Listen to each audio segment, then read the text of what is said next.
Hey chica, yo soy Eggy, and today's video is going to be talking about Christmas presents. I was a kid in the early 2000s, and I know there were plenty of Christmas presents that I could not afford as a wee lad. So we're going to be taking a look at some that previously haunted me, and we're going to see if I can find peace with them. If any of these haunt you too, I want you to know that I do stand in solidarity with you. We do in fact live, laugh, love, and regret.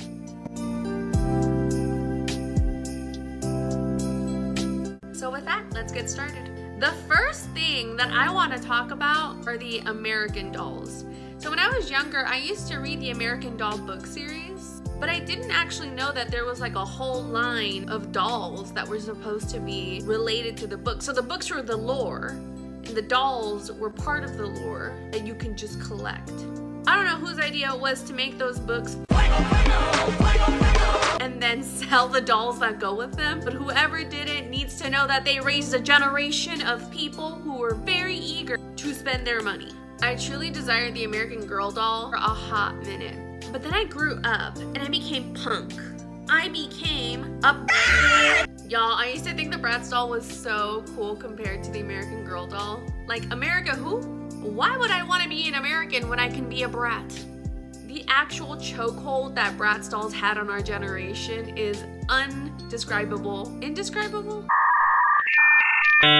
Unbelievable. Impeccable. All in all, I loved Bratz dolls, and I still love Bratz dolls. Even the Bratz movie, I can still enjoy it to this day. Granted, is it the best movie plot? No, but you don't see it for the movie plot. You see it for the bratitudeness of it all. And I think outside of like Barbie dolls or American Girl dolls that kind of had like very basic aesthetics, Bratz dolls could be rock stars one day and then itsy bitsy brats the next day. They were so versatile. While I never got an American Girl doll, I did actually get a Bratz doll for Christmas one year. To me, it's still my second favorite Christmas present I've ever had, out of like the 3 I've ever gotten.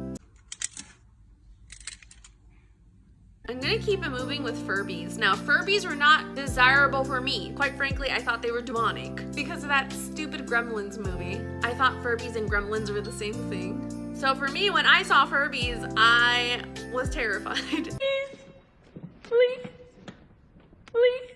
But apparently, when I was researching, it came up as a huge children's toy. I guess the appeal with them is that they came in like a variety of colors and they were like fluffy or whatever. But those eyes are absolutely terrifying. They look into your soul. Anytime any of my friends, I say that as if I had friends growing up. Anytime any of my classmates were talking about getting a Furby, I just remember sitting in the back like, don't do it. But yeah, let me know in the comment section if you were one of the children that got a Furby or desired a Furby so that I can do a quick psychoanalysis on you as to what is wrong with you. Next up is the password journal. I feel like password journals were a quick way to tell who's going to be a responsible adult and who's going to forget shit. I wanted the password journal maybe for one Christmas, but I didn't really stay with it because even as a kid, I knew it was not it. It was not the move. This cranium held so many things, but it could not hold on to a password. I'm on the hunt currently to seek out somebody who actually has their password journal and remembers the password that they had. I want you to do my taxes as I now trust you with my life. Next up on the list are Razor scooters. I said Razor scooter, but I felt it in my ankle. That's the extent of the trauma that I have with Razor scooters. My parents were never financially stable enough to buy me a Razor scooter, but that didn't keep the neighborhood kids from having them and then letting me use it every now and then. I think I hopped on a Razor scooter 2 or 3 times in my youth. My youth is yours. My childhood. And 2 out of the 3 times were scarring, because if you got onto a Razor scooter, you would understand the risk that you were taking getting on that scooter. Because one of the cool things about being on the scooter is that you could kind of rotate it so that it could align with where you needed it to be. But the thing that humbled millions of children across the country was understanding that we had to learn to not kick as hard as we would want to. Because if you kick the scooter towards your foot and you go too hard, the scooter will impact your ankle and make you unable to perceive anything for at least 5 minutes. Another thing too about the Razor scooter is that you needed to have good balance, and let me just let you know right now, your egg has 0 balance. I can barely balance my life.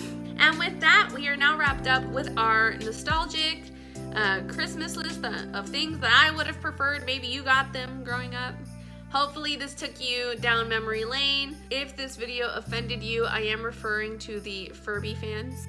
I just want you to know that this is not an inclusive space for you. Get out! Thank you so much for watching. Okay, bye!